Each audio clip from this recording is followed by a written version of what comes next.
Oi, gente! Sejam bem-vindas de volta ao meu canal. Eu sou a Camila Vasconcelos e hoje eu tô aqui para abordar o tema que vocês clicaram nesse vídeo para ficar sabendo sobre alienação parental, como é que eu fui alvo de uma alienação parental e como é que eu aprendi a lidar com isso, né? Com esse fato que é tão triste e que, na verdade, é um crime, né, gente? E, assim, é sobre isso que eu vou falar e eu quero abordar de uma forma bem prática, bem real mesmo, de como é que isso acontece, por que que isso acontece, né? A maioria das pessoas que são alienantes, né, que exercem a alienação sobre as crianças, né, elas acabam fazendo isso de forma inocente, digamos assim. Mas com a lei, e a lei, eu até botei até aqui, anotei para não esquecer nem falar errado, é a Lei 12.318, Lei 12.318 de 2010. Fica aí para quem quiser depois pesquisar, dar uma lida melhor a respeito de como é que a lei fala, como é que a lei trata desse assunto que é a alienação parental. E se você não sabe o que que fala, do que eu tô falando, assiste esse vídeo que você vai entender bem direitinho. Vamos lá? Gente, para quem não me conhece, vou me apresentar novamente, eu sou a Camila Vasconcelos, eu tenho 28 anos. E sim, eu fui uma criança que fui alienada, né?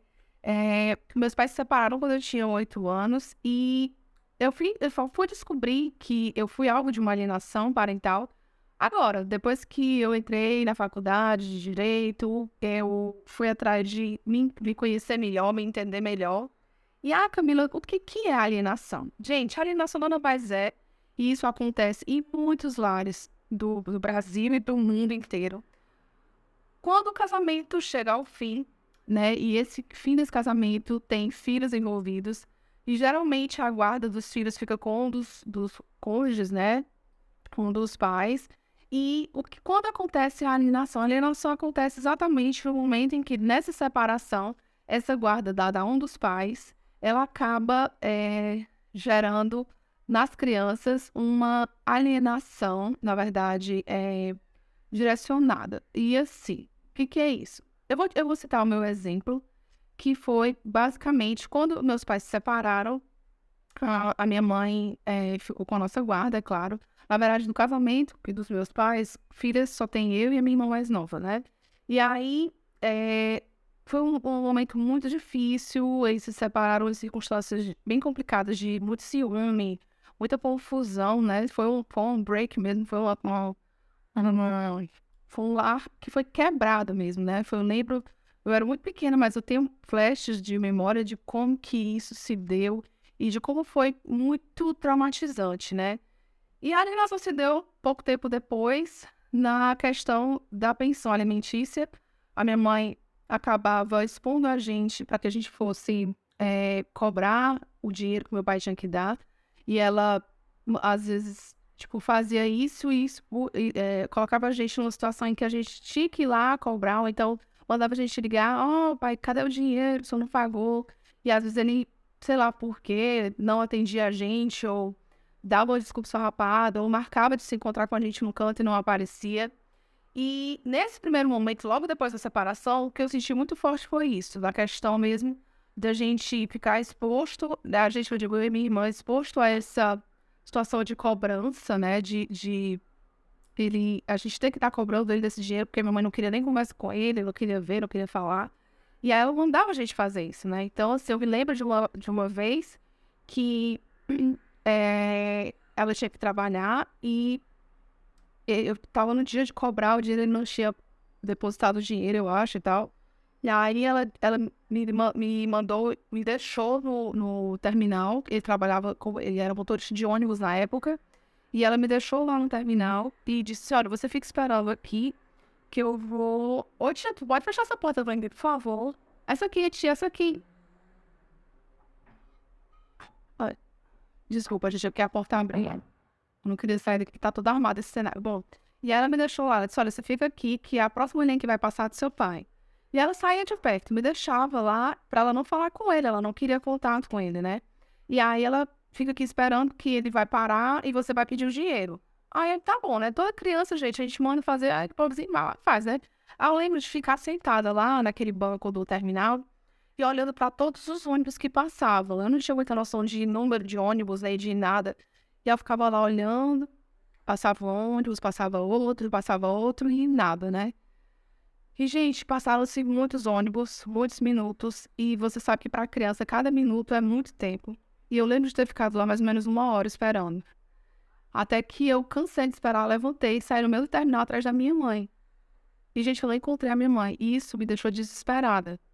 Eu fiquei em pânico, assim, eu não conseguia. Eu fiquei com crise de pânico, assim, meu Deus, estou abandonada aqui, não tem ninguém. Eu fiquei horrorizada. E eu lembro que esse foi o primeiro marco de trauma que eu tive a respeito de ser abandonada. Eu nem tinha tido ainda a ideia do que era ser abandonada pelo meu pai, porque ainda estava muito recente a separação, né? Mas aí naquele momento eu me vi esperando pelo meu pai, que ele não apareceu, indo atrás da minha mãe, que ela também não estava lá, e isso foi desesperador. Passou o tempo e a minha mãe acabou desistindo de cobrar a pensão. Eu nunca recebi 1 centavo de pensão alimentícia do meu pai. A gente acabou não indo mais atrás. Ela achou melhor não ir atrás, não cobrar isso. E assim, gente, depois disso, a alienação foi se intensificando no que diz respeito a... Minha mãe falava, dizer que meu pai não gostou de trabalhar. E ela não falava isso, ela não me sentava assim numa cadeira e dizia, olha, seu pai... Não, ela falava assim, às vezes ela estava conversando com uma amiga dela. Ah, porque o fulano nunca gostou de trabalhar. Ah, porque ele nunca contribuiu com nada dentro de casa. Ah, ele era encostado. Ah, ele era muito ciumento. Ah, ele era muito ciumento. Ah, ele era muito ciumento. Não, o vídeo não deu problema. Isso ecoa na minha cabeça desde sempre. Ah, ele era muito ciumento. Às vezes eu me pergunto se o meu ciúme é muito dessa época, sabe? De ouvir muito ciumento, muito ciumento. É claro que tem a questão genética, né? Mas eu passei a minha vida toda, ou grande parte da minha vida, ouvindo que meu pai era muito ciumento. E eu sou ciumento, e eu trabalho constantemente isso, porque isso me faz sofrer. E eu ouvia muito da minha mãe. Ah, ele era muito ciumento, ele era doente de ciúme. Essa coisa, sabe? Que foi ficando em mim e foi ecoando, né?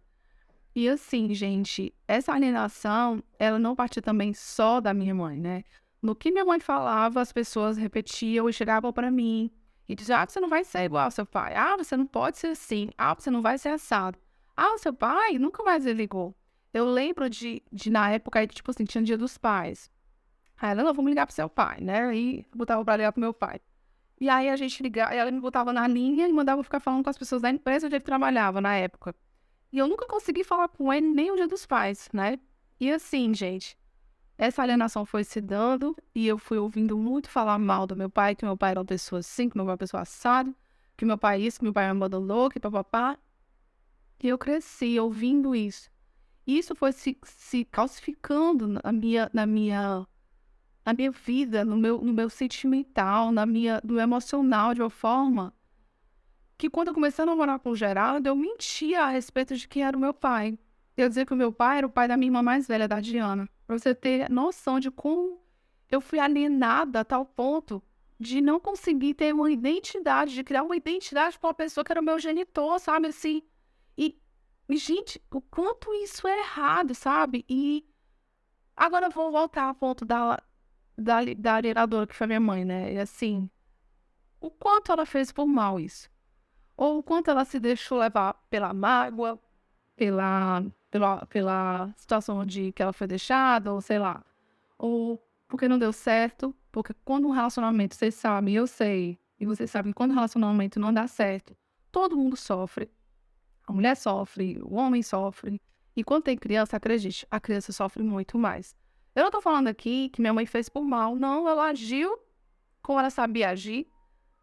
Mas esse agir me fez muito mal durante muito tempo. E aí, falando dessa época que eu comecei a namorar com o Gerardo, eu mentia. E aí, de repente, eu comecei a ver que eu não podia viver essa mentira. E um dia eu cheguei pra ele e falei toda a verdade, né? Eu lembro que eu chorei muito nesse dia, eu chorei muito. Porque era quebrar uma coisa que estava calcificada há muito tempo dentro de mim, sabe? E, gente, quantos lares têm crianças sendo alienadas nesse momento? Se você não conhece, eu tenho certeza que a sua mãe deve conhecer, a sua prima, a sua tia. Se você foi alienada. E o quão é importante saber o nosso papel como mães, como irmãs, como primas, como tias. E alertar, sabe? Porque às vezes o alienador pode ser uma avó que tá ali morando junto com o neto e acaba falando mal do pai pro neto. Às vezes pode ser uma tia que também convive muito naquela questão diária com a criança e ela acaba também soltando alguma coisa. O seu pai, quando ele casar de novo, ele vai lhe esquecer. Acontece muito isso, principalmente quando os pais constroem uma nova família. Às vezes o medo da mãe, do pai construir... Porque tá tudo bem, não existe alienação, a separação não se deu bem, mas a partir do momento que o pai arranjou, por exemplo, uma namorada, aí a mãe começa a dizer, olha, ele arranjou uma namorada, aí a mãe fica com ciúme daquela história e começa a dizer, olha, é namorado do seu pai, vai fazer ele esquecer de você. Olha isso, olha aquilo. E, gente, quem fala não tem essa percepção, mas quem escuta, o quão isso é sério, gente, o quanto pode ser devastador você ouvir de uma pessoa que você confia, no caso a sua mãe ou seu pai, né? Ouvir dessa pessoa que você vai ser abandonado, que você vai ser esquecido, que você vai perder o seu papel de filho, o quão isso é destruidor muitas vezes, né? E por isso que existe a lei. E a lei, ela tá aí para dizer, olha, isso é sério, isso não pode acontecer, isso tem que parar, porque a família, gente, ela no Brasil ainda tem muitos, porque a família é o pai, a mãe, os filhinhos, todo mundo feliz, e às vezes o casamento não dá certo, e existem várias formas de se construir uma família, o casamento não deu certo, o pai casou de novo, a mãe pode casar de novo, e os filhos podem crescer, todo mundo se entendendo que as relações são frágeis e que é muito difícil, é muito mais difícil você ver um casamento consolidado, um casamento saudável, do que um casamento que se destrói, mas que existem outras performances. Tipo assim, não é obrigado você... só porque você se separou, seu filho tem que odiar o seu marido ou a sua mulher. E quando a gente se coloca no lugar da criança, que eu fui um dia essa criança, sabe? E o quanto eu comecei a criar na minha cabeça que o meu pai era a pior pessoa do mundo. Que meu pai era um tirano, um cara que nunca pensou em mim, um cara que... Aí eu já paro pra pensar, qual foi a oportunidade que foi dada a ele? Né? Eu não tô tirando também dele a responsabilidade de não ter se empenhado mais, se esforçado mais, eu não tô. Mas eu não posso julgar porque eu não tava no lugar dele, eu não sei como é que se deu isso, eu não sei quantos daqueles telefonemas foram verdadeiros, quanto daquele esperar naquele terminal foi verdadeiro. Pode ser que ele não tenha ido trabalhar naquele dia, pode ser que ele não tivesse nem naquela linha de trabalho. Eu não tenho como saber. O que eu sei é que as feridas que ficaram e se calcificaram em mim machucam até hoje. Então, se você tem um casamento que não deu certo, você tem uma criança que escuta tudo que você fala, gente, nós somos tudo para os nossos filhos. A palavra que é professada da nossa boca, ela é uma verdade, mesmo que ela seja mentira, vocês estão entendendo? Tem casos de alienação parental no fórum, por exemplo, que eu tô vendo isso agora que a minha monografia é sobre a alienação parental, de mães que dizem que o pai, quando vai passar o final de semana para a filha, que a mãe volta e fala para a filha que o pai a violentou, se isso nunca tem acontecido. E a criança, que não sabe nem o que é isso, começa a dizer, de fato, ele fez isso. Vocês estão entendendo o quão sério é isso? O quão criminoso é você alienar o seu filho, é você mentir a respeito do outro pro seu filho? Então, gente, vamos vigiar, vamos orar pelos nossos filhos, para que a nossa educação seja bênção na vida deles, para que as nossas palavras sejam bênçãos na vida deles e não maldição, né? E eu sempre trago, assim, pro lado espiritual, porque a gente é muito espirituoso, sabe? E, assim, o quanto eu fui adoecida há muito tempo por conta dessa alienação, sabe? E o quanto hoje eu trabalho, muito do que eu trabalho em mim, desses meus medos que eu tenho, são resultados lá de trás, esses meus medos de abandono, de uma alienação que me adoeceu. E o quanto eu quero passar para vocês, o quão importante é vocês manterem a saúde mental, emocional dos seus filhos. Se o seu casamento não deu certo, lembre sempre, gente, a gente tem que lembrar sempre que quando a gente escolheu a pessoa para a gente estar junto, a gente não pediu a opinião de ninguém, a gente olhou aquela pessoa na rua, gostei, começou a se relacionar com aquela pessoa, e daí desse relacionamento vieram os filhos. Que os filhos não têm culpa se você escolheu errado. Mas o fato de você ter escolhido errado não tira dos seus filhos o direito de que aquela pessoa é o pai dele, é a mãe dele. E que eles por si só vão ter que tirar as próprias satisfações e conclusões a respeito daquela pessoa. Isso demanda tempo. Então, assim, também não estou dizendo que tem pais que abandonam mesmo e tal, mas para que criar um monstro quando você pode simplesmente mostrar a realidade? Ah, mamãe, cadê meu pai? Meu pai não veio me ver. É, filho, seu pai não veio lhe ver. Mas ele é assim, a gente vai fazer o quê? Vamos tentar achar formas de mostrar a realidade menos dolorosa, sabe? Porque isso faz muito mal para os nossos filhos, a gente mostrar um monstro que existe dentro de cada ser humano. Porque nós somos monstruosos muitas vezes. E tentar preservar os nossos filhos dessa monstruosidade é muito bom, porque a gente só é criança uma vez. A infância, ela passa de uma forma tão rápida e tão intensa que se a gente permite que esses monstros nasçam muito cedo, eles podem tornar o seu filho para sempre traumatizado. E aí a gente pensa, mas eles vão crescer, eles vão se resolver. E quantos filhos crescem e não se resolvem?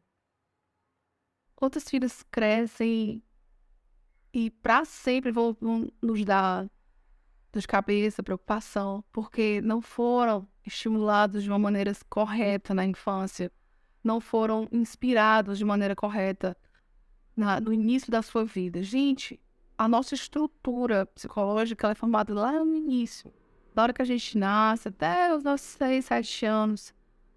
É muito importante que a gente saiba falar e fazer coisas que inspirem nossos filhos. E que a alienação parental, gente, é uma coisa que a gente acha, é uma coisa que só passa na televisão e o pessoal faz Bienal do Livro lançando livro sobre alienação parental. Não, gente. Alienação parental, às vezes, está numa palavra que a gente fala. Um exemplo muito claro disso é o meu sobrinho Henrique, né? O pai dele agora vai ter um bebê com a esposa. E ele tá naquela vibe bem assim, eu fui rei durante 7 anos e agora meu irmão, né? E o quanto nós estamos sendo cuidadosos nesse momento de dizer assim, Henrique, você vai ser o irmão mais velho Você vai poder ensinar a ele tanta coisa, o quão importante você vai ser para a vida do seu irmão. E vocês entendem o quão a gente pode dizer, ai, vai competir com você, vai roubar seus brinquedos. A gente podia ser uma maldição, a gente está sendo bênção, a gente está dizendo que ele é importante, que ele vai ter um irmão para ensinar coisas, que ele vai ser especial para esse irmão dele que está vindo, que ele vai ser muito amado, e que ele vai ser amado por esse irmão, que esse irmão vai amar muito ele. Então vocês percebem, gente, como às vezes a gente pode ser um alienador sem perceber? Ou como às vezes a gente pode ser uma bênção para a vida dos nossos filhos, dos nossos sobrinhos, dos nossos, sei lá, filhados. A gente pode ser bênção, então sejamos bênção na vida dessas crianças. Porque isso aí vai repercutir pro resto da vida deles. Tá bom? Era sobre isso o vídeo, espero que vocês tenham gostado. Não esqueça de se inscrever no meu canal e compartilhar para as pessoas que você acha que precisam saber desse assunto, que às vezes ficam meio perdidas, tá bom? Beijo, meus amores. E até o próximo vídeo. Tchau!